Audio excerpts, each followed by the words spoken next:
New information tonight on an NBC 10 I-Team exclusive. Tax to the max. First, NBC 10 found Rhode Islanders paying hundreds in taxes for clunker cars. Now the I-Team's Katie Davis has uncovered another problem that will leave taxpayers with road rage.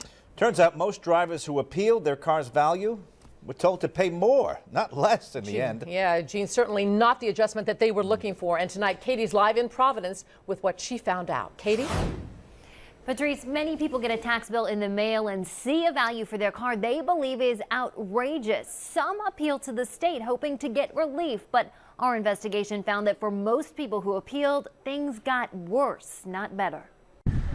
Ed Sadowski bought the cheapest car he could find, a 22-year-old Honda Civic, but he'll still have to pay about $200 in taxes next year to drive his $500 clunker. According to the state, it's worth $4,600.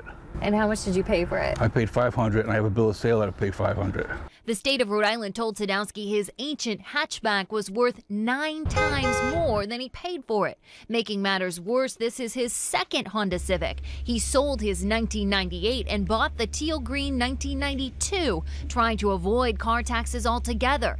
The state's value on his 98 Civic, $3,900. The 92's value, $4,600. That means a car 6 years older is somehow worth $700 more. No one can explain to me how an older Civic is worth more than a newer Civic.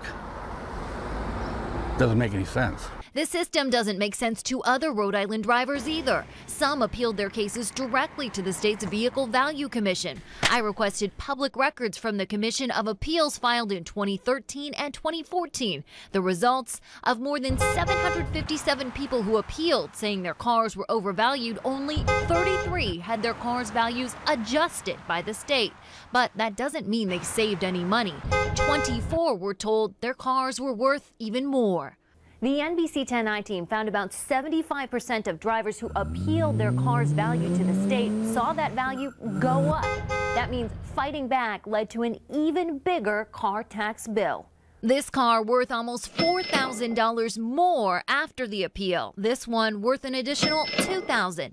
3 people did see their cars' values drop significantly, one by almost $6,000. But the majority of those who appealed saw an increase in value and were probably sorry they asked. That's a shame. Representative Joe McNamara says it's time to scrap Rhode Island's car tax system and start over. So what is wrong with the way that we are valuing cars in Rhode Island? The major problem is cities and towns and the state use the clean retail value, not the price you could actually get for your car. And state law gives the commission no leeway for a car's market value. On the best day of my car's life, I couldn't sell it for this money. Ed Sadowski filed his own appeal, hoping for a better outcome. This is falling on the poor, the low income, and the seniors. And the Vehicle Value Commission will consider Sadowski's appeal and others, and also take comments from the public at its next meeting that's coming up December 5th. But commissioners say without changes to the law from inside the State House, there is almost nothing they can do. Live in the studio, Katie Davis, NBC 10 News. And if you have a tip for Katie Davis and the I-Team, call 401-455-9123 or send an email to iteam@WJAR.com.